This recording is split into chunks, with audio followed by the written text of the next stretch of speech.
नमस्कार दोस्तों, आज का टॉपिक है उपदेश के बजाय खुद करें अमल। आज के इस टॉपिक को मैं एक सीधा कहानी से शुरू करना चाहता हूँ। एक गांव में एक बूढ़ा मुखिया रहता था। काफ़ी उम्र हो जाने के बाद वह एक उपदेशक बन गया, एक सलाहकार बन गया।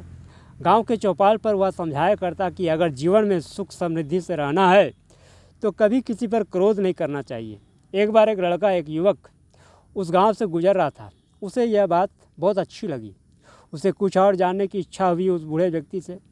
उसने उस बूढ़े व्यक्ति के पास गया और पूछा, बाबा, जीवन में शांति से रहना है तो क्या करना चाहिए? बूढ़े ने कहा, यदि शांति से रहना चाहते हो तो कभी किसी पर क्रोध मत करना, चाहे तुम्हारे सामने जो भी परिस्थितियाँ हो, जो भी कंडीशन हो, क्योंकि क्रोध विवेक को खा जाता है और फिर इंसान सही और गलत का भेद भूल जाता है। लड़का ने पूछा, क्या कहा आपने?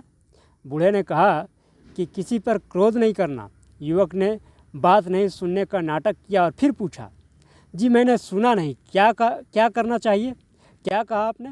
बूढ़े ने कहा, अरे भाई, किसी पर किसी भी परिस्थिति में क्रोध नहीं करना चाहिए, यही जीवन में सुखी रहने का मंत्र है। युवक ने फिर से बात नहीं सुन पाने का नाटक किया और बोला, बाबा, मैं आपकी बात नहीं सुन पाया, क्या कहा था आपने? बाबा ने फिर कहा, कान खोल कर सुन लो, किसी भी परिस्थिति में क्रोध कदापि नहीं करना। इस बार बाबा की आवाज़ में तल्खी थी, थोड़ा गुस्सा था। युवक ने फिर नहीं सुनने का नाटक करते हुए कहा, जी बाबा, मैं नहीं सुन पाया, फिर से बोलिए।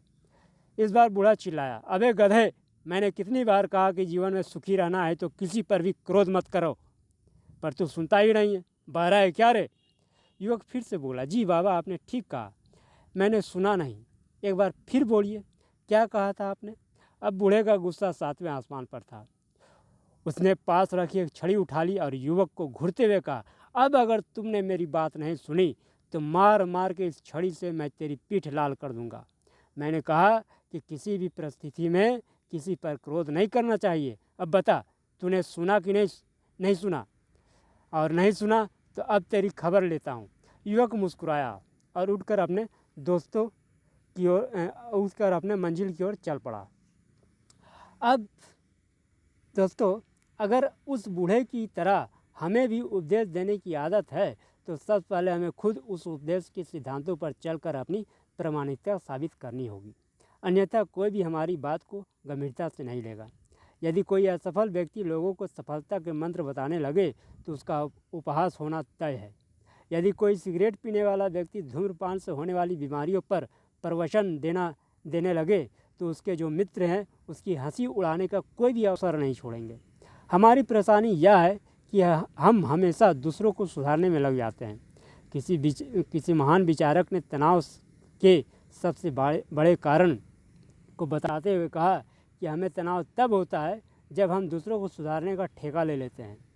हमें अपने जीवन में आगे बढ़ने के लिए अपनी विश्वसनीयता कायम करना जरूरी है, अन्यथा हमारा व्यक्तित्व और बातें बेहद हल्के रूप में ली जाएगी और यह हमारे व्यक्तित्व का एक नकारात्मक पहलू होगा, नेगेटिविटी पहलू होगा। तो दोस्तों, आज का टॉपिक यही था और इसके बाद अगले बार का टॉपिक रहेगा, नकारात्मकता से रखें खुद को दूर, नेगेटिविटी से रखें अपने आप को दूर। तो इसी के साथ बहुत बहुत धन्यवाद आप सभी का। नमस्कार।